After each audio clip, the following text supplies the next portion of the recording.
From Binance two bank account. প্রথমে Binance অ্যাপটি open করে নেবেন।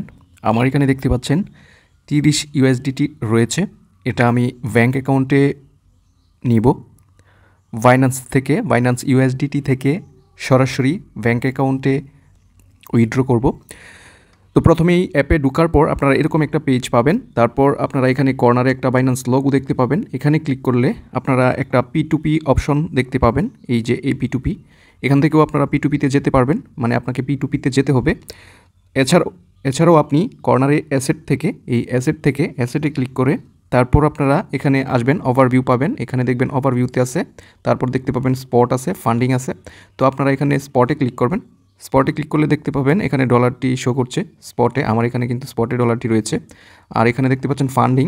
আমরা যারা ইউএসডিটি থেকে ব্যাংকে নেব বা বিকাশে নেব তারা ফান্ডিংয়ে ডলারটা আনতে হবে। তো আমি যদি ফান্ডিংয়ে যাই, দেখতে পাচ্ছেন ফান্ডিংয়ে কিন্তু পর্যাপ্ত ডলার নেই। তো স্পটে আছে যেহেতু, স্পট থেকে ট্রান্সফার করে ফান্ডিংয়ে নেওয়া যাবে। ইউএসডিটি স্পট থেকে ট্রান্সফার করে ফান্ডিংয়ে নিয়ে নিতে হবে প্রথমেই, যেহেতু আমার স্পটে আছে। আর যদি আপনার ফান্ডিংয়ে থাকে তাহলে ফান্ডিং থেকে সরাসরি করে ফেলতে পারবেন।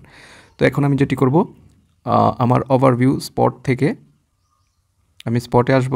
স্পটে আসার পর ট্রান্সফার একটা লেখা দেখতে পাবেন, এই ট্রান্সফারে ক্লিক করব। ট্রান্সফারে ক্লিক করে মূলত স্পট থেকে ফান্ডিংয়ে নেব পুরো ইউএসডিটি। তো এখানে একটা ম্যাক্স অপশন দেখতে পাবেন ইউএসডিটির পাশে। তো আমি ম্যাক্সে ক্লিক করলাম। তো পুরো ডলারটাই এখন স্পট থেকে ফান্ডিং ওয়ালেটে চলে যাবে। তো আমি কনফার্মে ক্লিক করলাম, কনফার্ম ট্রান্সফার। তারপর দেখতে পাচ্ছেন ট্রান্সফার সাকসেসফুল, ওকে দিলাম। ওকে দেওয়ার পর এখন আমি স্পটে আসলে আমার কিন্তু পুরো ইউএসডিটিটাই স্পটে শো করবে। তো দেখতেই পাচ্ছেন 30 ইউএসডিটি প্লাস হয়েছে এখানে স্পটে। তো এখন আমরা যেটি করব এটি হচ্ছে ব্যাঙ্ক অ্যাকাউন্টে নিয়ে নিব। তো এর জন্য আমরা দুটি নিয়ম অনুসরণ করতে পারি। একটি হচ্ছে উপরের কর্নারে ক্লিক করে P2Pতে এসে এখানে আমরা P2Pতে এখানে সেল করতে পারবো। আরেকটি অপশন হচ্ছে আমরা প্রথমে যেটা দেখেছি অ্যাসেট, কর্নারে অ্যাসেটে ক্লিক করে তারপর এখানে ফান্ডিংয়ে রেখে আমাদের মাউসটা ফান্ডিংয়ে রেখে তারপর এখানে একটা P2P অপশন দেখতে পাবেন। এই P2Pতে ক্লিক করব। তো P2Pতে ক্লিক করলাম। P2Pতে ক্লিক করার পর এরকম একটা পেজ আসবে। তো এখানে আমরা যেটি করতে হবে, মেইন পয়েন্ট, এখানে আমাদের বিডিটি সিলেক্ট করতে হবে যদি দেওয়া না থাকে। বিডিটি সিলেক্ট করতে হবে। আর এখানে হচ্ছে সেল অপশন সিলেক্ট করতে হবে। যদি আমরা ইউএসডিটি থেকে ব্যাংক অথবা বিকাশ নগদে নিতে চাই তাহলে সেল অপশনটি সিলেক্ট করতে হবে। তো এখানে বিডিটি যদি না পান আপনারা এখানে বিডিটি লিখে সার্চ করলেই হবে। বিডিটি দেখতেই পাচ্ছেন আমি সার্চ করে কিন্তু দিয়ে দিয়েছি। তো এটা মাথায় রাখবেন, এখানে কিন্তু বাইতে থাকবে, তো আপনি সেলে নিয়ে নেবেন। তো আমি এখন সেলে ক্লিক করলাম। তো সেলে ক্লিক করার পর আপনারা যেটি করবেন সেটি হচ্ছে এখানে ইউএসডিটি সিলেক্ট করা থাকবে। আপনি ইউএসডিটি সিলেক্ট করা না থাকলে সিলেক্ট করে নেবেন। তারপর এখানে দেখতে পাবেন অ্যামাউন্ট এবং পেমেন্ট অপশন। ইউএসডিটি তো আমরা সিলেক্ট করে নিলাম। তো অ্যামাউন্টে ক্লিক করব।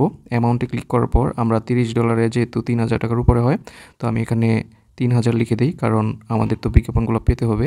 তো আমি 3000 লিখে দিলাম। আর পেমেন্টস মেথড হচ্ছে আমরা যেহেতু ব্যাঙ্ক অ্যাকাউন্টে নেব, বিকাশ নগদেও নিতে পারবেন। এখানে দেখতে পাচ্ছেন আপনারা বিকাশ, রকেট, নগদ, উপায় সব কিছুই রয়েছে বাংলাদেশি পেমেন্ট মেথড। তো আমরা যেটি করব, আমরা ব্যাঙ্ক অ্যাকাউন্টে নেব আজকের ভিডিওতে। তো ব্যাঙ্ক অ্যাকাউন্ট এখানে দেখতে পাচ্ছেন ব্যাঙ্ক ট্রান্সফার। তো আমি ব্যাঙ্ক ট্রান্সফারটি সিলেক্ট করে কনফার্মে ক্লিক করে দিলাম। কনফার্মে ক্লিক করার পর এখানে আমরা অনেকগুলো বিজ্ঞাপন দেখতে পাচ্ছি, কে কেমন রেটে আমাদের কাছ থেকে ইউএসডিটি কিনবে এই বিজ্ঞাপনগুলো এখানে শো হচ্ছে। তো প্রথমটি দেখতে পাচ্ছেন একটু বেশি রেট, 124 টাকা রেট। তো আমরা এখন Xchange24 এটার প্রোফাইলটা একটু দেখব। তো ওনার নামে ক্লিক করলাম। ক্লিক করার পর এখানে দেখতে পাচ্ছেন উনি অনেকগুলো বাই সেল ট্রেড করেছে। তো এখানে যেহেতু আমরা সেল করব তার প্রোফাইল ভিউগুলো দেখে নেব, average release time, average pay time এগুলো দেখে নেব।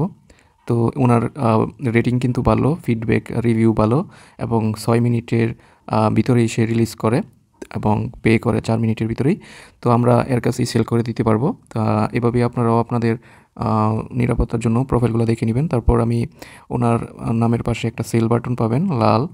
তো সেল বাটনে আমি একটা ক্লিক করে দিলাম। সেল বাটনে আসার পর এখানে গুরুত্বপূর্ণ যে বিষয়টা সেটা হচ্ছে ওনার ট্রেডিং রিকোয়ারমেন্টস, এটা আপনারা দেখে নেবেন। এখানে কিন্তু সে বলতেছে IBBL ইসলামী ব্যাংক ছাড়া অন্য ব্যাংকে অর্ডার করবেন না। অন্যান্য আরও যে বিজ্ঞাপনগুলো রয়েছে ওইখানে আপনারা অন্যান্য ব্যাংকে নিতে চাইলে অন্যান্য ব্যাংক পেয়ে যাবেন। পেমেন্টের মধ্যেই কিন্তু সব লিখে দিবে তারা কোন কোন ব্যাংকে পেমেন্ট করতে পারবেন। তো যেহেতু আমার ইসলামী ব্যাংক রয়েছে আমি এটা ইসলামী ব্যাংকে ট্রাই করতেছি। আরেকটা বিষয় হচ্ছে এখানে আপনারা ব্যাংক মেথড অ্যাড করবেন। এখানে ব্যাংক মেথড অ্যাড করবেন, আমার অ্যাড করা আছে। তো আমি আপনাদেরকে দেখাই কীভাবে করবেন। তো এখানে আসবেন, এখানে আসার পর অ্যাড ব্যাংক ট্রান্সফার, এটা প্লাস আইকনে ক্লিক করবেন। প্লাস আইকনে ক্লিক করার পর এখানে কিন্তু আপনার ব্যাঙ্ক অ্যাকাউন্ট আপনি অ্যাড করে নিতে পারবেন, ঠিক আছে। আপনার ব্যাঙ্ক অ্যাকাউন্ট নাম্বার, ব্যাংকের নেম, তারপর ব্রাঞ্চ, তারপর IBAN, এটা হচ্ছে অপশনাল, দিতে পারেন। আপনার নাম সব কিছু দিয়ে কনফার্মে ক্লিক করলেই কিন্তু আপনার ব্যাঙ্ক অ্যাকাউন্ট যুক্ত হয়ে যাবে। তো ব্যাঙ্ক অ্যাকাউন্ট অ্যাড করা খুবই সহজ, পানির মতন। তো আমি এখান থেকে ইসলামী ব্যাংক সিলেক্ট করে নিই, কারণ এখানে 2টা ব্যাংক অ্যাড করা ছিল। তো এখন আমি ইসলামী ব্যাংকটাই সিলেক্ট করে নিলাম। ইসলামী ব্যাংক সিলেক্ট করে নেওয়ার পর আমি অল USDT সিলেক্ট করব। এখান থেকে অল দিয়ে দিলাম, পুরোটাই আমি সেল করে দেব। তারপর আমি যেটা পাচ্ছি সেটা হচ্ছে 3730 টাকার মতো। তো আমি এটা সরাসরি সেল করে আপনাদেরকে দেখাচ্ছি। তো এখন আমরা ফাইনাল স্টেপ, এখানে প্লেস সব কিছু ঠিক থাকলে প্লেস অর্ডারে ক্লিক করব। তো আমি প্লেস অর্ডারে ক্লিক করে দিলাম। প্লেস অর্ডারে ক্লিক করে দেওয়ার পর এখানে খুবই সেন্সিটিভ এবং ইম্পর্টেন্ট কাজগুলো এখানে রয়েছে। তো এখানে দেখতে পাচ্ছেন চ্যাট অপশন, একটা চ্যাট অপশন বলতে আমরা যার কাছে এখন সেল করতেছি সেটা অবশ্যই আগে আমরা টাকা পেয়ে তারপর কিন্তু ডলারটা রিলিজ দেব, ঠিক আছে। আগে আমাদের ব্যাঙ্ক অ্যাকাউন্টে যেটা সেল করতেছি এটা আসবে, ঢুকবে, তারপর আমরা কনফার্ম করবো যে আমরা পেমেন্টটা পেয়েছি। তো এই নিয়মে আমরা ব্যাঙ্ক অ্যাকাউন্টে নিব। তো চ্যাট অপশনে ক্লিক করলাম। চ্যাটে ক্লিক করার পর উনি কিন্তু কিছু একটা লিখেছে, যে নাম্বারে টাকা দিব সেই নাম্বারটা দেন। যাই হোক, উনি একটা এখানে আপনাদেরকেও কিছু নোট করবে। তো আমি দিয়েছি ব্যাঙ্ক অ্যাকাউন্ট, তো আমি ওনাকে লিখে দেবো একটু দ্রুত করুন।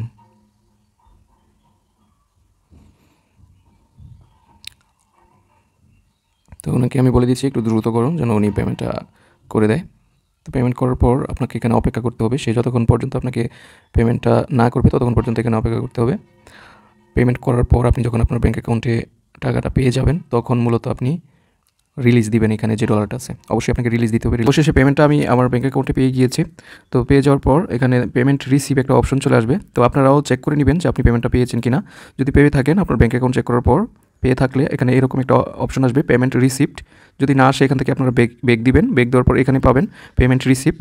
তো পেমেন্ট রিসিপ্ট যদি এখানেও না আসে তাহলে আপনারা অ্যাপটি বাইন্যান্স অ্যাপ থেকে বের হয়ে পুনরায় ঢুকলে অ্যাডসে আসলে P2P-তে আসলে আপনারা কিন্তু পেয়ে যাবেন। এই যে এরকম এখানে দেখতে পাবেন অর্ডার। তো অর্ডারে আপনি যখন যাবেন অথবা এখানে দেখতে পাবেন প্লিজ রিলিজে ক্লিক করলে অথবা এখানে অর্ডারে আপনি যখন ক্লিক করবেন, তো অর্ডারে ক্লিক করার পর আমরা প্লিজ রিলিজে ক্লিক করে তারপর এখানে আসবো। এখানে আসার পর আমরা কিন্তু পেমেন্ট রিসিপ্ট যে অপশনটা রয়েছে এটাতে একটা ক্লিক করে দিব। তো পেমেন্ট রিসিভে ক্লিক করার পর আমরা যেহেতু পেমেন্ট পেয়ে গিয়েছি, তো I have not receive payment from the buyer, এটা হচ্ছে যদি আপনি পেমেন্ট না পেয়ে থাকেন তাহলে এটা। আর যদি আপনি পেমেন্টটা পেয়ে থাকেন, I have verified that the payment of এত has been received from Shamim Rana. তো আমি যেহেতু পেমেন্ট পেয়ে গেছি, অর্থাৎ আমরা যারা পেমেন্ট পেয়ে গেছি তারা এই দ্বিতীয়টি সিলেক্ট করব এবং দ্বিতীয়টি সিলেক্ট করার পর এখানে লেখা আসবে কনফার্ম রিলিজ। তো আমরা সব ঠিক থাকলে এবং পেমেন্টটা পেয়ে থাকলে কনফার্ম রিলিজ একটা ক্লিক করে দিব। তো আমি ক্লিক করে দিলাম। তারপর ভেরিফাই উইথ পাসকে, তো আমার ফিঙ্গার চাচ্ছে, আমি আমার ফিঙ্গারপ্রিন্টটা দিয়ে দিলাম। দিয়ে দেওয়ার পর এখানে দেখতে পাবেন ঠিক এরকম একটা অপশন সাকসেসফুলি সল্ভড এত USDT। তো আমাদের লেনদেনটা হয়ে গিয়েছে। তো আমি টিউটোরিয়ালটি করেছিলাম ওনার কাছে, উনি হয়তো ব্যস্ততার কারণে অনেক দেরি করে পেমেন্ট দিয়েছে। তো 2 থেকে 5 মিনিটের বেশি সময় লাগে না বেশিরভাগ ক্ষেত্রেই। তো উনি হয়তো ব্যস্ততার কারণে করছে। আপনারা এখান থেকে পজিটিভ রিভিউ, নেগেটিভ রিভিউ দিতে পারেন। তো আমাকে উনি অনেকক্ষণ অপেক্ষা করেছে, তো আমি ওনাকে কোনো রিভিউ দিচ্ছি না। তো এইভাবেই আপনারা আপনার USDT থেকে বাংলাদেশ ব্যাংকে পেমেন্ট ট্রান্সফার করতে পারেন। তো ভিডিওটি ভালো লাগলে লাইক করে দিতে পারেন। ধন্যবাদ সবাইকে।